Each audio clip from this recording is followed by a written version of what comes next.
There is a specific kind of quiet that falls when a woman stops trying. It is not the loud silence of an argument. It is not the heavy silence of grief. It is a subtle, atmospheric shift.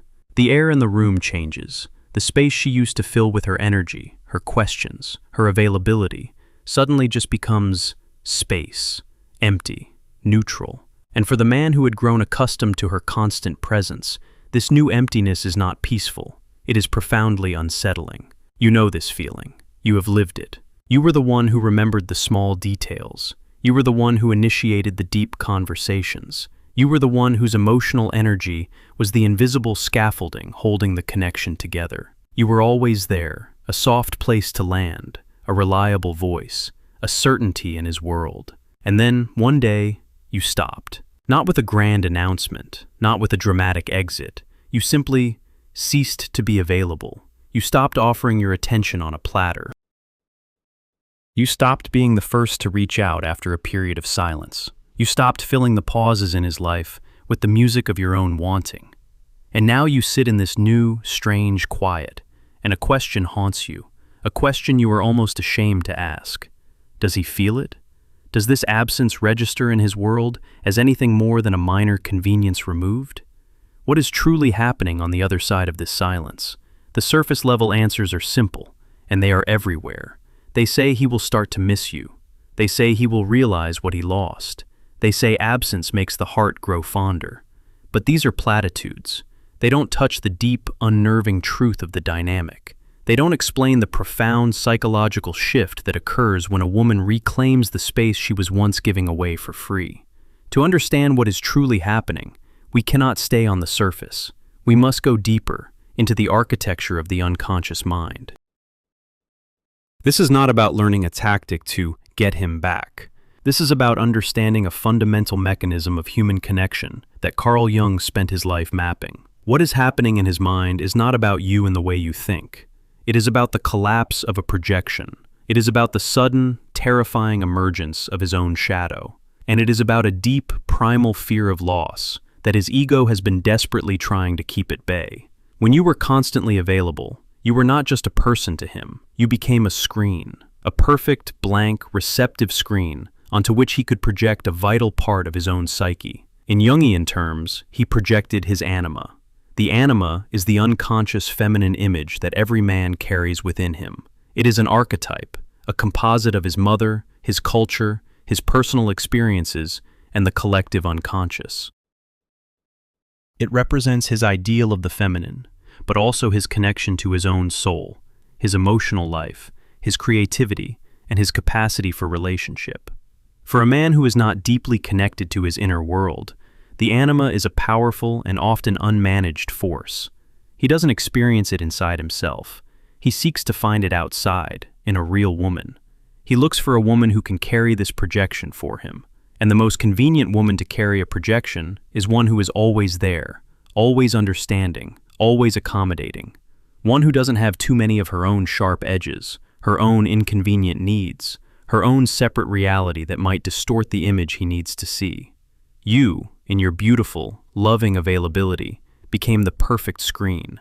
Your constant presence assured him that his soul, his emotional anchor, was safely located outside of himself, in you.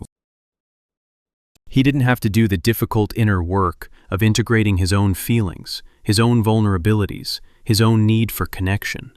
He just had to have you.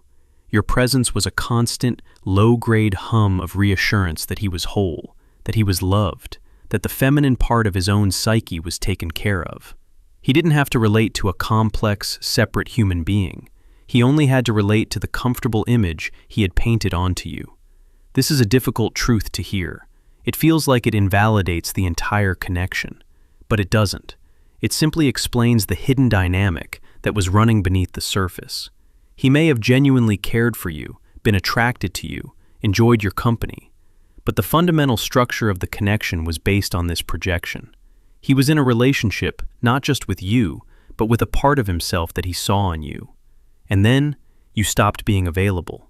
You gently, quietly took the screen away. The first thing that happens is not sadness or longing. It is confusion and irritation. Imagine a man watching a film in a dark room, completely absorbed. Suddenly, the screen goes blank. His first reaction is not to analyze the film's plot. It is to get annoyed. What happened? Who turned it off? His ego, the part of him that manages his conscious reality, registers a disruption. A system has broken down. The reliable source of comfort and validation is gone. This is the stage where he might send a low-effort text, a "hey, what's up?" or a meme. It's not an attempt to connect with you. It is an attempt to turn the screen back on. He is checking the system. He is trying to see if the projection is still there for him to use. His ego needs to know if the world is still predictable. If you respond immediately, warmly, and with the same level of availability as before, the screen flickers back on. The system is restored. A crisis is averted, and nothing changes. But if you don't respond immediately, if your response is calm, polite, but no longer radiates that desperate need to please, if you are busy, living your own life, if the space you hold for him is no longer a vast, empty room waiting for him to enter, but a small, well-appointed corner of a life that is already full, the screen does not turn back on. And this is where the real psychological process begins. This is the part most people never see. With the screen gone, the projection has nowhere to land. It ricochets back onto him. All of the light, the color, the emotion of the film he was watching is now flooding his own inner space. The anima image he had comfortably externalized onto you now returns to its source, his own unconscious. And it is no longer a gentle, comforting presence. It is a demanding, unmet force. He is suddenly confronted with the raw material of his own inner life. The neediness he unconsciously outsourced to you is now his own. The desire for deep connection, which you carried for both of you, now echoes in his own soul. The vulnerability he was afraid to feel is now staring him in the face. He is not missing you yet. He is missing the function you performed. He is experiencing withdrawal, not from a person, but from a psychological dependency. This is an intensely uncomfortable state. His ego, which prides itself on being independent, in control, and unaffected, is now under siege from his own unconscious. This is where his shadow begins to stir. The shadow, in Jung's model, is everything we have repressed and hidden from ourselves. It is the dark side of our personality, not because it is necessarily evil, but because it is unknown. For a man whose persona is built on strength and invulnerability, his shadow often contains his dependency, his fear, his childlike need for comfort, and his terror of being engulfed or controlled by a woman. While you were available, you unconsciously helped him manage this shadow. Your presence was predictable, so his fear of abandonment was kept quiet. Your giving nature didn't demand too much, so his fear of being engulfed was not triggered. He could maintain his persona of the cool, detached man, because you were doing all the emotional work. But now, with you gone, the shadow has no container. The fear of loss becomes real. It is no longer a theoretical danger. It is an active presence in his psyche. He feels a phantom limb. The part of his life that was you is gone, and the void it leaves is filled with a low-grade anxiety he can't name. He might become moody, irritable, or throw himself into work, sports, or other distractions. He is running from the feeling. He is running from the empty chair in the room of his psyche, the one you used to occupy. He might even feel a strange, irrational anger towards you. How dare you disrupt his equilibrium? How dare you withdraw the comfort he was entitled to? This anger is a defense mechanism. It is his ego's desperate attempt to reframe the situation. It is easier to be angry at you for being difficult or playing games than it is to face the terrifying truth. He is not as independent as he thought. He needed you. And that need feels like a weakness, a flaw in his carefully constructed self-image. This is the critical juncture. If his ego is too rigid, if his fear of vulnerability is too strong, he may simply shut down. He will double down on his persona, telling himself he doesn't need you, that he is better off alone. He will find another screen, another woman who is willing to be available, and repeat the pattern. He chooses the comfort of the known illusion over the terrifying work of self-realization.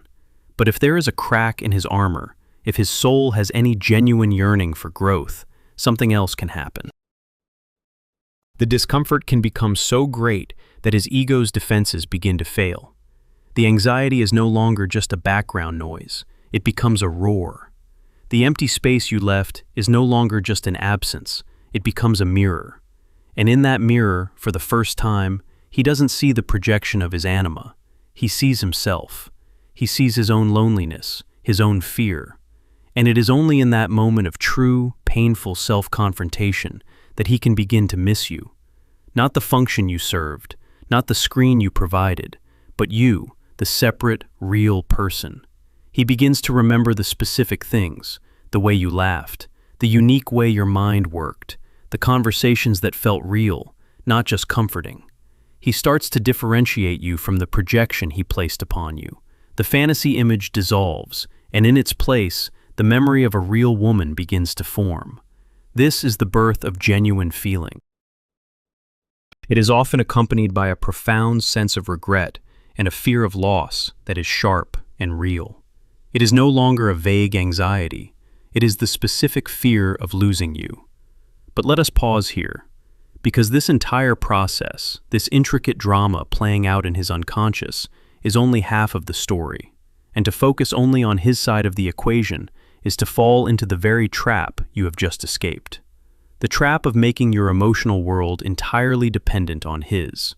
The most important question is not, what is happening to him? The most transformative question is, who did I have to become to be so available?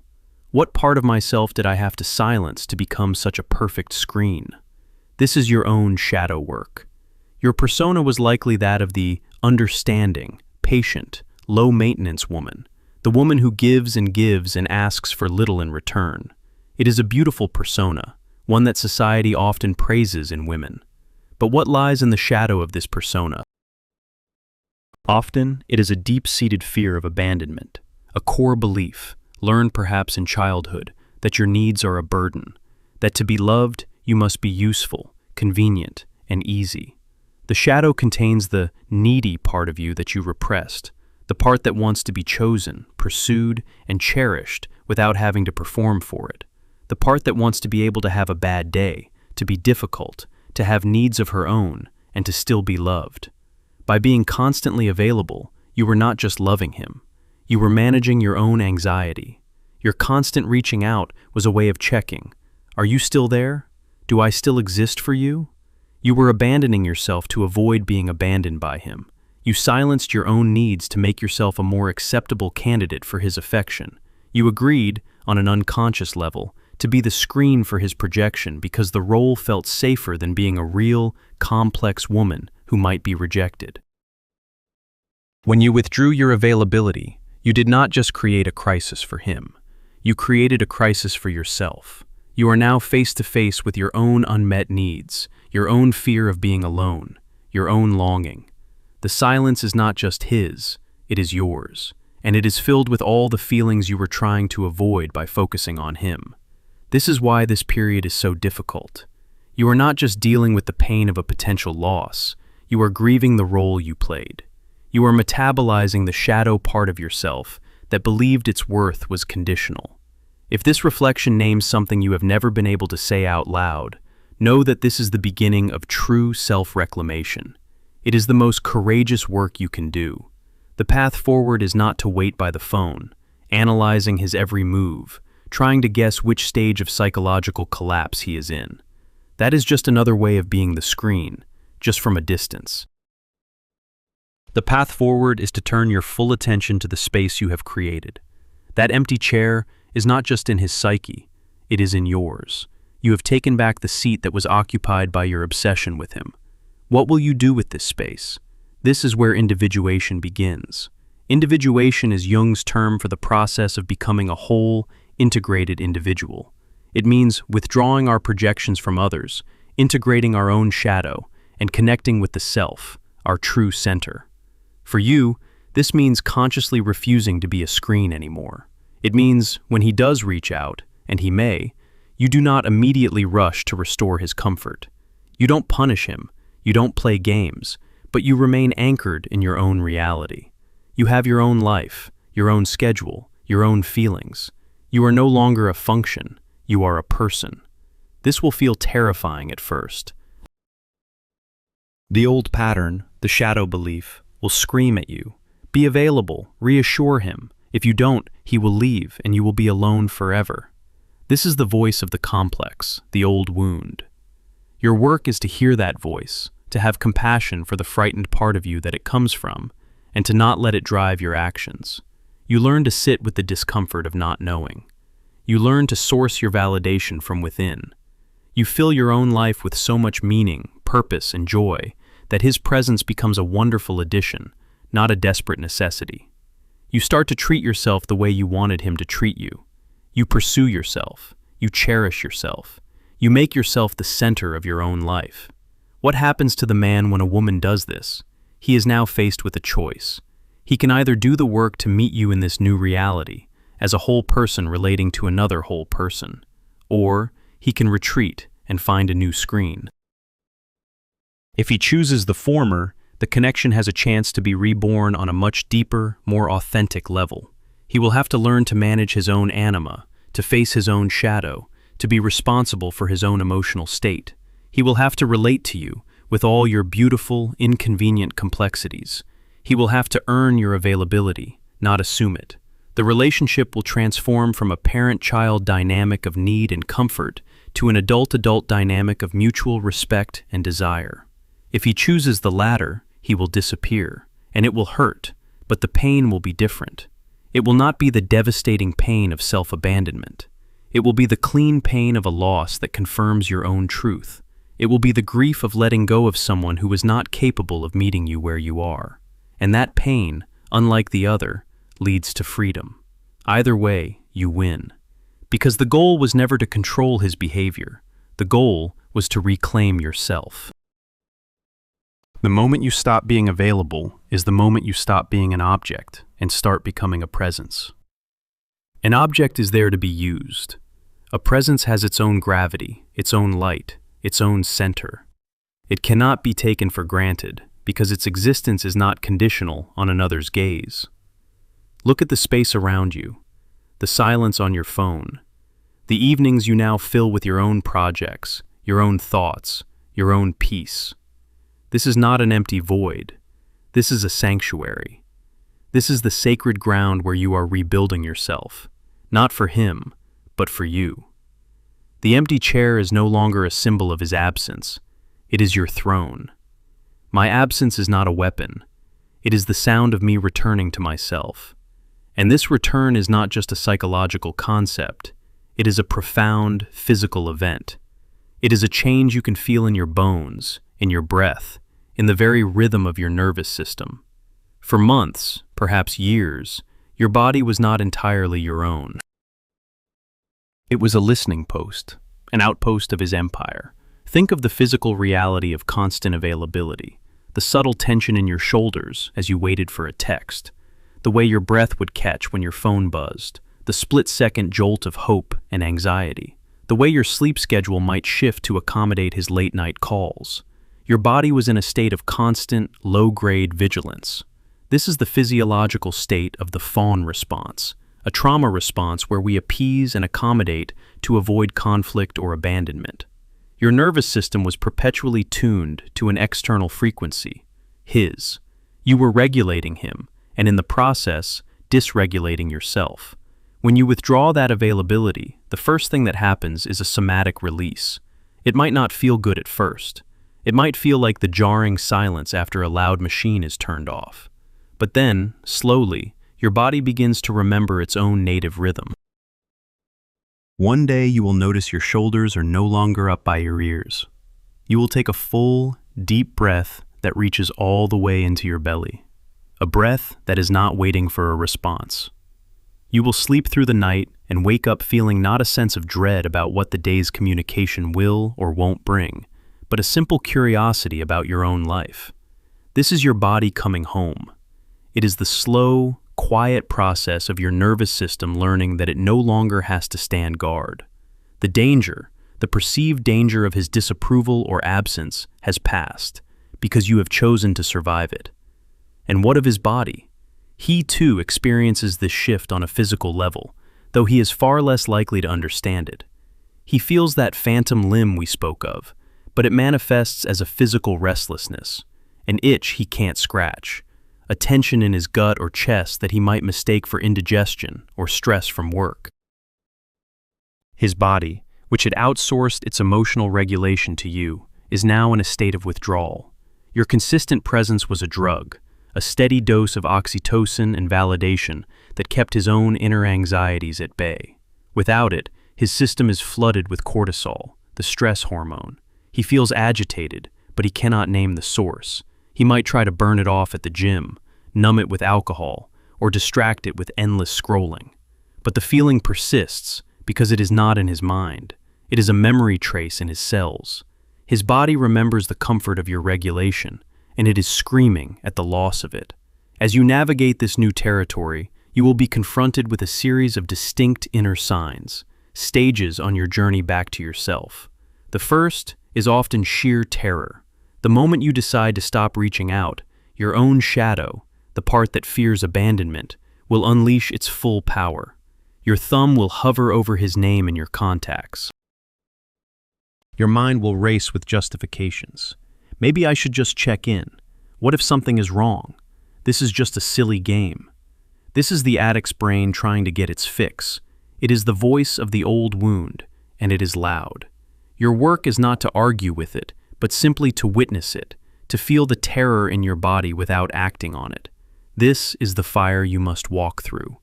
If you can withstand that initial fire, you will enter the void. This stage can feel even harder than the terror. It is an echoing emptiness. The silence on your phone feels less like peace and more like proof of your greatest fear. You are forgettable. You will feel profoundly lonely. This is the moment you are truly meeting the part of yourself you tried to escape by focusing on him. You are meeting your own unmet need for connection, your own fear of being unseen. The temptation to run back to him, just to fill this void, will be immense. But if you can stay, if you can furnish the void with your own compassion, your own presence, you will discover something miraculous. You will discover that you can survive it. You are your own safety net. And then, one day, the first green shoots of new life will appear. It will be small. A moment you are driving and a song comes on, and you sing along at the top of your lungs, feeling a surge of pure, unadulterated joy that has absolutely nothing to do with him.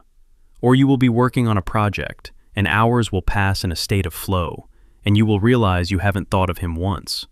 This is the return of your own life force, your libido in the Jungian sense, not just sexual energy, but your total psychic energy. It is no longer being siphoned off to maintain a projection.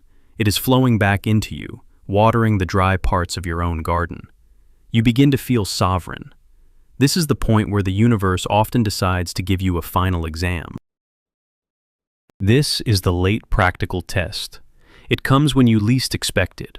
Weeks, maybe months have passed. The void has been furnished. The green shoots are now a flourishing garden. You have built a life where you are the sun. You are genuinely happy. Not a performative, look how great I'm doing without you happiness, but a quiet, steady contentment that radiates from your core. You have reconnected with friends, found new hobbies, excelled at your work.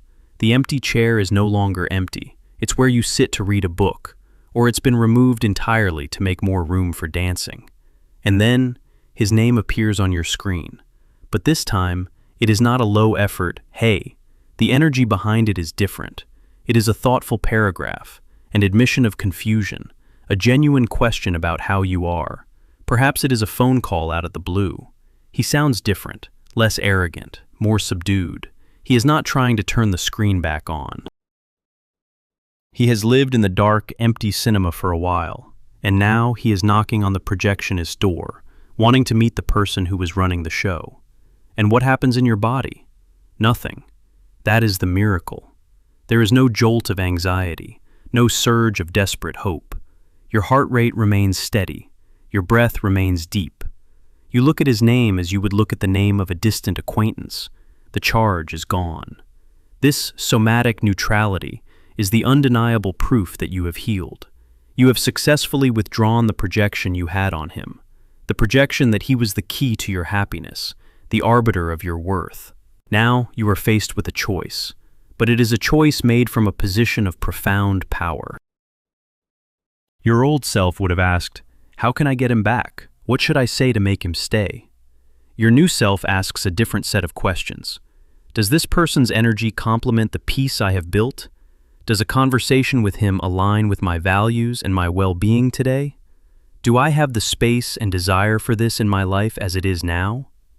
Notice the shift. The questions are no longer about him, but about you and the sanctuary you have created. If you decide to respond, you do so from this place of centeredness. You are not cold or punishing. You are simply anchored. You are polite, warm even, but you are not available at a moment's notice.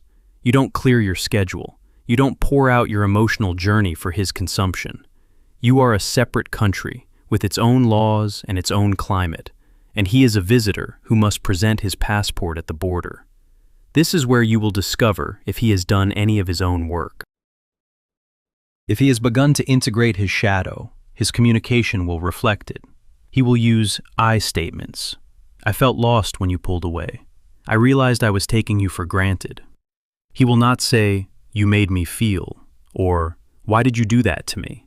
He will show curiosity about your world, your life, your feelings. He is attempting to relate to you as a separate, whole person, because he has been forced to become a more whole person himself. He has tasted his own loneliness, and it has made him humble.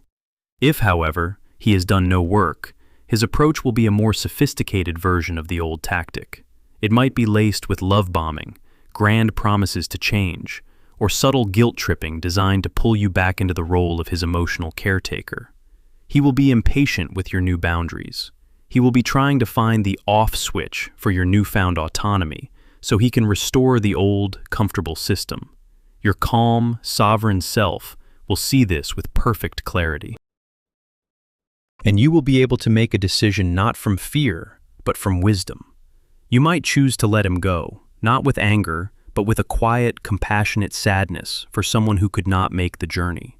And the pain of this letting go will be clean, like a surgeon's cut, because it doesn't involve you cutting away a piece of yourself. Or you might choose to cautiously explore a new connection, one built on two whole people, with new rules, new boundaries, and a foundation of mutual respect. But either way, the outcome for him has become secondary. The primary story is complete.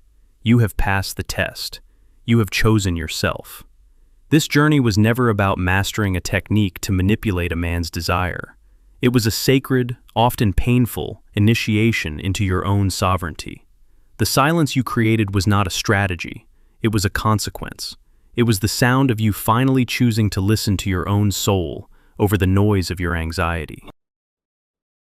Whether he comes back or not is the most boring part of the story. The real epic is what you discovered in the quiet. You found that your worth is not a fluctuating stock price dependent on his attention.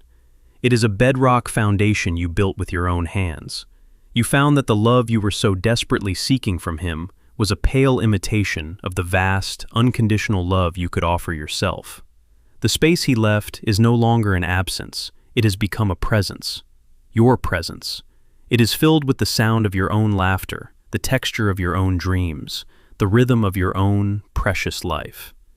You did not simply remove yourself from his world. You created your own. And in this world, you are not the screen, not the supporting actress, not the function. You are the writer, the director, and the unshakable, radiant star.